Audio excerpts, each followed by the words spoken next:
Hi, this is Scott Garibay, and today I want to talk about um, Dungeon Masters and the stand-up comedian. So I've been watching a lot of Neil Brennan, and I think if you, I think it is extremely difficult to explain to anyone what the heck a Dungeon Master is. And I know I'm not wrong about this because um, I know Hasbro is really trying to get a strong number of good dungeon masters. There's a shortage of dungeon masters. It's talked about widely, right? But what a dungeon master is it's difficult to pin down, right? We're world builders, and we are artists, and we're writers, and we are the MC. We are the mic controller, right? Like it's 5 decades old. It's an outrageously complicated position, right? And also, I'll tell you right now, anybody who tells you it's easy, that's one of the most absurd. And this is a huge problem Hasbro has. It's extremely difficult to be a good dungeon master. It's extremely difficult. You need somebody who's charismatic, confident, intelligent, and then they need to not be a control freak, and they need to be a powerful storyteller. Ben from Questing Beast last year actually said that the expectation for a dungeon master, um, for a modern Dungeons and Dragons dungeon master, was to know the rules backwards and forwards, to be able to be a top-notch storyteller, and to be a life coach. And I don't think he's wrong. I do not think he's wrong. I think there's just outrageous expectations on it, right? But increasingly, I have been thinking that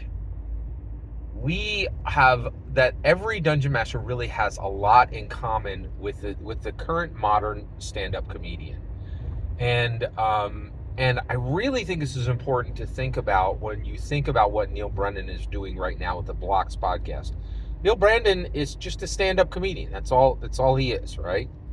But right now he is having people onto this podcast. The podcast is blowing up. It's doing incredibly well. And he's doing this thing where he talks about blocks. So he has on guests and he says, bring me your blocks. And he's saying these are the fundamental makeup of your mental health. And when you come on the Blocks podcast, I want to talk to you about your mental health, right? Why on earth should Neil Brennan be talking to anybody about their mental health? He's not a psychologist, right? Well, I think the reason he's doing it is he wants to help people. He realizes I'm smarter than you. I'm more charismatic than you. I'm more confident than you. And get this, this is why I think the Dungeon Master position is pretty much identical to the stand-up comedian position, except we're more valuable, and we are more powerful, and we are more honorable, and we have a better position than stand-up comedian. I said a lot there. Let me catch you up and justify that, okay, in my humble opinion. All right, here we go. So why do I say this? So first of all, Neil Brennan's got it. He knows what he's doing, right? He's like, hey, I'm smarter than most of the people in this world. I'm more charismatic than most of the people in this world. I'm more confident than most of the people in this world. He doesn't understand that that's a perfect crossover. Every stand-up comedian is charismatic, confident, intelligent. Every dungeon master who's worth their salt, every significant dungeon master is charismatic, confident, intelligent. It's required, right? Like, charismatic. If you are not charismatic, people ain't going to keep showing up at your table, okay?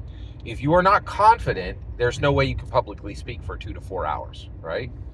If you are not intelligent, there's no way you're going to get it past the 1,152 page initial ante of reading. That's just the initial ante. That's just the PHP, the DMG, and the MM. That's astounding. It's over 1,000 pages long. The Bible is 1,288 pages. That is incredible, right? All right, so get this. Here's where we land, right? So Neil Brennan's like, I'm a stand-up comedian, so I need to talk to you about your mental health, right? And the reason why is I think he realizes, hey, I can improve people, and he's doing it. You could see it. You could see it live on his channel. He's asking powerful questions, and he's improving people. And I think in some ways he's even transforming people with these discussions he's having. It's pretty intense. It's really something. Now get this, right? So here's the issue. We have a better position than stand-up comedians. And the reason why is they are stuck. And you could tell, like, they know it, right? Gerard Carmichael, like, I watched his last two specials. There's no jokes in it, right? Hannah Gadsby. Increasingly, there are these stand-up comedians are like, hey, I know, like, okay, I get it. There's a brick wall behind me. I'm holding a microphone. You're expecting me to make you laugh, right? But increasingly, these stand-up comedians are like, okay, listen, I'm gonna throw in some laughs here, but the reality is, I'm really a stand-up philosopher, and I think, and Dave Chappelle was the first person to do this. Dave Chappelle is fundamentally, critically, no longer a stand-up comedian, right? He is a stand-up philosopher, and this is what they're dropping, and I think the stand-up comedians are stuck, right? Because they come into this and people are like, oh, make me laugh, right? The worst of their audience, the most base of their audience, the least understanding of their audience are like, make me laugh, right? But increasingly, Hannah Gadsby, right? Tig Notaro, Dave Chappelle, Mike Birbiglia, holy cows, right? They're like, hey, I can talk to you about 100 things, right? I could take you on a tour of your emotions, right? Laughter is I'm going to put some laughs in here because I have to, right? Because that's tradition. But increasingly, the best stand-up comedians are not comedians at all. They are stand-up philosophers, right? Now, what's wild is they're stuck and they continue to have to be cornered, right? But we, in our Dungeon Master narrative, is truly limitless. Like they're saying, hey man, it's a multiverse, right? Of course you could come here and play in Greyhawk. Of course you could come here and play um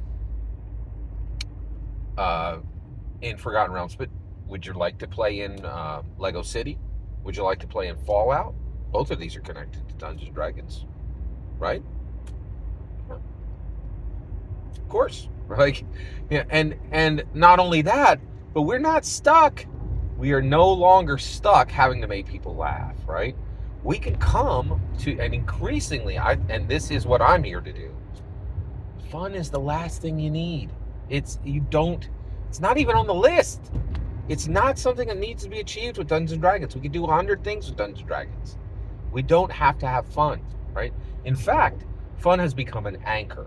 And I think a lot of comedians are right here as well. They're like, I can talk about politics. I could take you on a tour of your emotions. I don't need to make you laugh. And increasingly, the smartest comedians are seeking the smartest audience. And they are like, we don't have to laugh. We can feel a whole bunch of emotions, right? And Dungeon Masters, so here's the kicker. Stand-up comedian is a misnomer. It really is stand-up philosopher, right? And so what is a dungeon master? A dungeon master is a sit-down philosopher, right? And we're not stuck to a 1-hour set. We have a 2-hour window. As long as the American movie, we have and we're free from these expectations. We can make people feel sorrow. We can make people feel joy. And we can make them feel every emotion in between, right? And so I'm really excited. So one, if you're a good dungeon master, you really are a lot like stand-up comedians. And you should be looking at these stand-up comedians to do what Jerry Seinfeld said, to align your voice, your movement, and your vision, right? And when you do that, you could tell a narrative that will move people in any direction on the wheel of emotions that is humanity's psyche, right?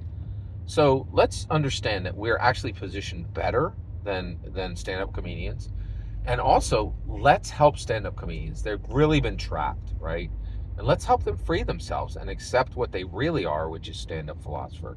Every single oh, and by the way, we can just shove all the, and there are going to be people like, I just want to make people laugh. Well, that's great. That's cute. You get shoved over to the left. No more movies for you. No more no more big screen. No more small screen. Dump those guys in a bar somewhere and let them make, drunk people have a couple chuckles.